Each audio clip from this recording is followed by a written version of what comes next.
କିଛି ଲୋକ ଏମିତି ଅଛନ୍ତି ସେମାନେ ଯେଉଁ କର୍ମ କରିକି ଛୋଟରୁ ବଡ଼ ହୋଇଥାନ୍ତି, ତଳ ପାହାଚରୁ ଉପର ପାହାଚକୁ ଉଠିଥାନ୍ତି, ସେଇ କର୍ମର ନା ମୁହଁରେ ନେବାକୁ ମଧ୍ୟ ଲଜ୍ଜା ଅନୁଭବ କରିଥାନ୍ତି।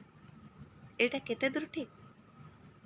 ଆରେ ଯଦି ଆମେ ଆଜି ପେପର ବିକ୍ରି କରୁଛେ, ପେପର ବିକ୍ରି କରିକି ଆମେ ଯଦି ପାଠ ପଢ଼ିଛେ, କାଲି ସକାଳେ ଗୋଟେ ବଡ଼ ଅଫିସର ହୋଇଗଲେ, କିନ୍ତୁ ସେ ପେପର ବିକ୍ରି କରିବା କଥା କେବେ ଭୁଲିବା ଉଚିତ ନୁହେଁ, କି କାହା ଆଗରେ କହିବାକୁ ଲଜ୍ଜା ପ୍ରକାଶ କରିବା ବି କେବେ ଉଚିତ ନୁହେଁ।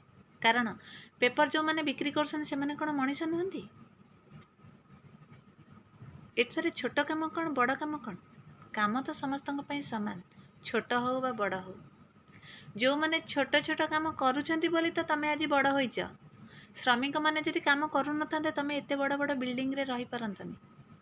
ଗୋଟେ ଚାଷୀ ଭାଇ ଯଦି ଚାଷ କରୁନଥାନ୍ତା ତମେ ଏତେ ଭଲ ମନ୍ଦ ଖାଇ ବଞ୍ଚିପାରନ୍ତନି। ତାହେଲେ କର୍ମକୁ ଛୋଟ ବୋଲି ଭାବୁଛ କେମିତି? ସେଇ କର୍ମଟାକୁ ନା କହିବା ପାଇଁ ଏତେ ଲଜ୍ଜା କ'ଣ ପାଇଁ? ଭାଇମାନେ, ଗୋଟେ ଅନୁରୋଧ କରିବି, କର୍ମ ସବୁବେଳେ କର୍ମ ହିଁ ହୋଇଥାଏ, ଛୋଟ ହେଉ କିମ୍ବା ବଡ଼। ସେଇ କର୍ମ ହିଁ ଆମକୁ ଛୋଟରୁ ବଡ଼ କରିଛି। ପ୍ରତ୍ୟେକ ମଣିଷକୁ ଛୋଟରୁ ହିଁ ବଡ଼ ହେବାକୁ ପଡ଼ିଥାଏ, ତଳ ପାହାଚରୁ ହିଁ ଉପରକୁ ଉଠିବାକୁ ପଡ଼ିଥାଏ। ଡାଇରେକ୍ଟ କେହି ଉପର ପାହାଚରେ ପହଞ୍ଚି ପାରିନଥାନ୍ତି।